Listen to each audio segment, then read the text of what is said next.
Hey guys, welcome back to the channel. Thanks for tuning in again today.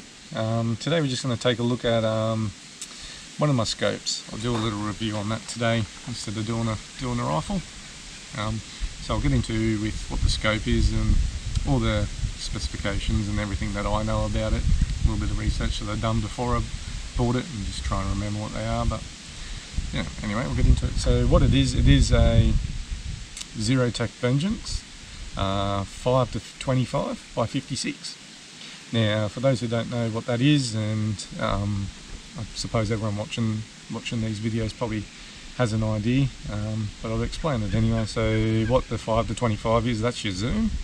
So it starts at 5 times and goes up to 25. Now, and the 56 is your objective up the front here. So that is just the diameter of it. So yeah, 56 is quite large and it does allow a lot of light, so it's very good in that sense. So in that specs, that's a really good design. Zoom range, that's massive, 25 times. I don't know if you ever use that, depending on the type of shooting you're doing, but yeah, it is quite a lot. So anyway, onto the tube. It's a 34mm tube. The reticle that inside of this is Zerotech's own one, which is RMG, I believe, in first focal plane. So very good size tube, and the reticle is pretty unreal to use as well, pretty decent. With the elevation travel, we've got 28 mils, and the windage has 20. Now 28 is plenty. This is on my 308 Winchester, this one. Next week I'll be shooting at a mile, and with the setup I use, 185 grain Federal Premium ammo. At a mile, you know, should be between 26 and 28 mils. So this is sitting on a 40 MOA rail, so I should have enough to get out there, thereabouts. I might have to use a little bit of holdover in the reticle, which it wouldn't be much, be a mil or two, just depending on the conditions, obviously, etc. So yeah, and that's sense is very good. Now the focus goes from 15 meters all the way up to infinity. So no problem there as far as clarity and adjusting that.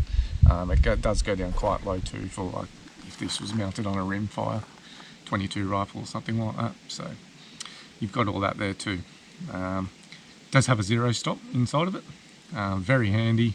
I wouldn't use a scope anymore without a zero stop unless I can get the right amount of MOA in your rail and rings to suit that, so you know you're at the bottom of your scope. So when you return to zero. But yeah, with this is on a 40 MOA, so I can dial 27.5 mils of elevation there. So I'm nearly maxing it out. I'm nearly at the bottom of the scope, which is really good. Yeah, mentioned the zero stop. What comes in the box is this throw lever as well. Zerotech's own throw lever. Zerotech bikini caps, so lens cover if you want to call them. Just go on like that, so they're very good, very handy. Protects your lens.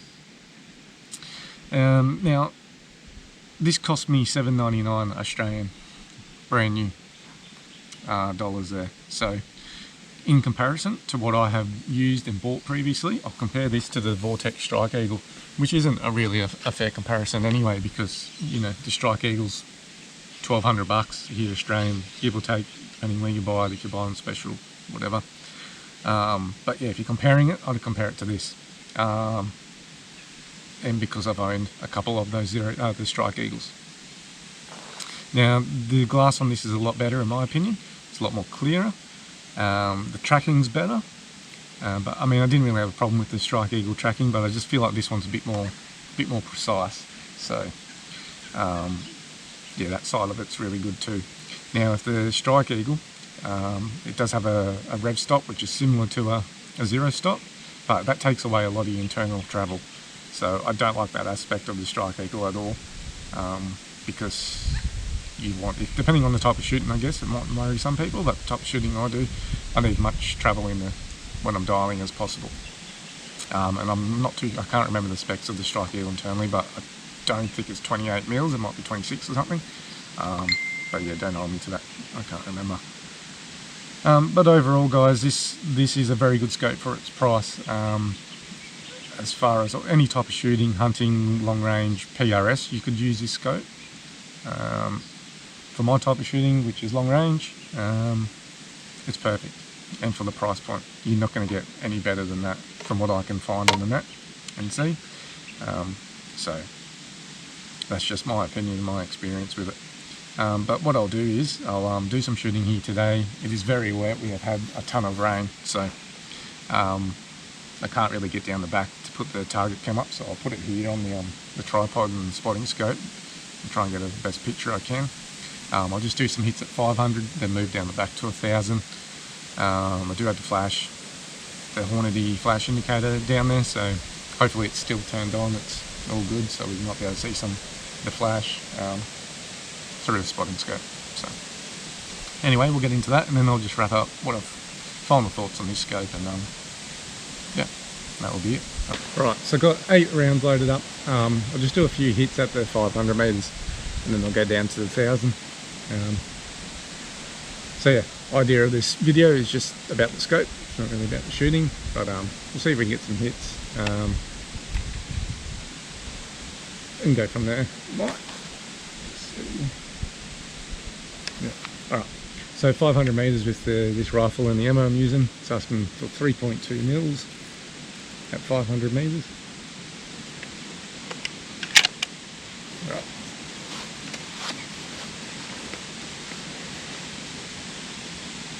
Target camera is on. Just adjust the focus on it.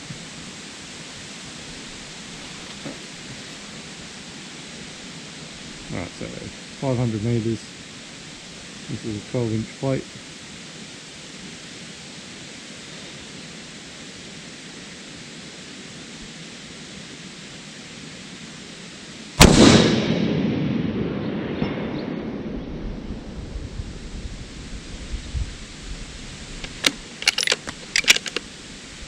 Hit. Probably going a bit low. Wind's a bit funny here today. It is going left to right, right to left, and then left to right. So we'll see how we go. Let's go for the 10-inch plate down there at 500.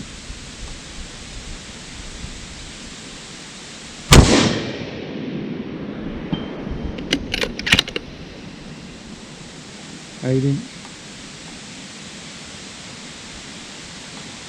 Let's come up one.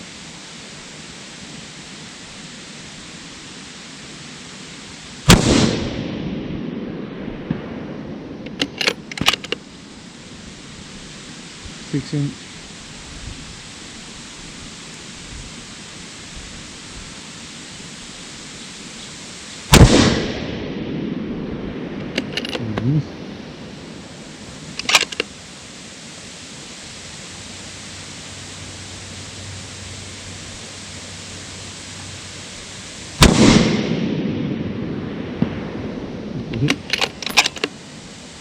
We'll just go on with 4-inch. We just have one attempt at this and then go straight down on the 1000. I don't want to waste ammo on it.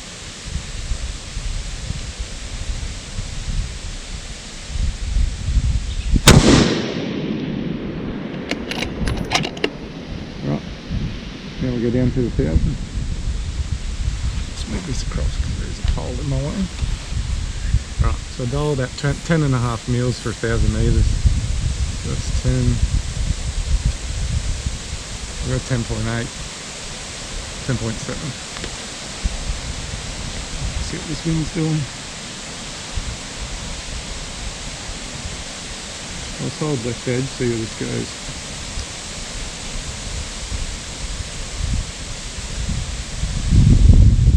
Wind's picking up.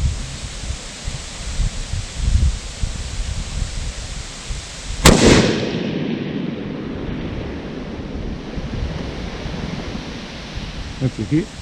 Seen the target indicator going off.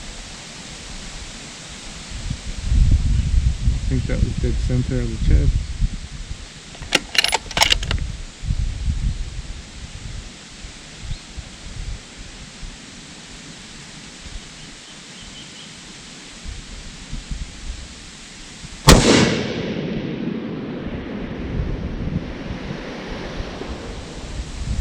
That one was a hit as well.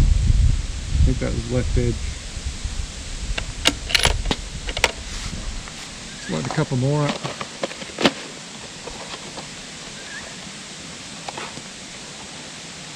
Let's just get 4 more for 1,000.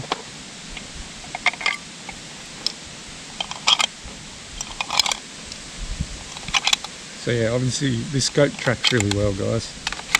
That's 10.7 mils, could even come up to 10.8 at 1,000.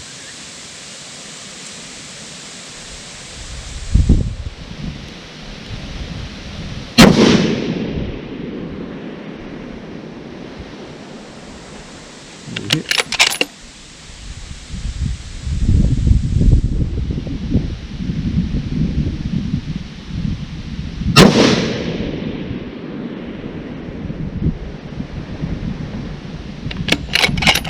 If you can see that target indicator going off.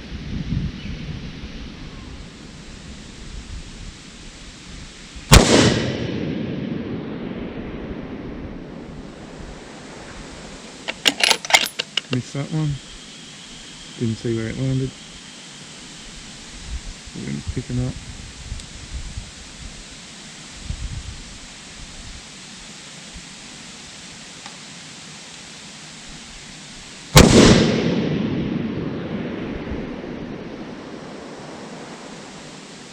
Yep, that's it.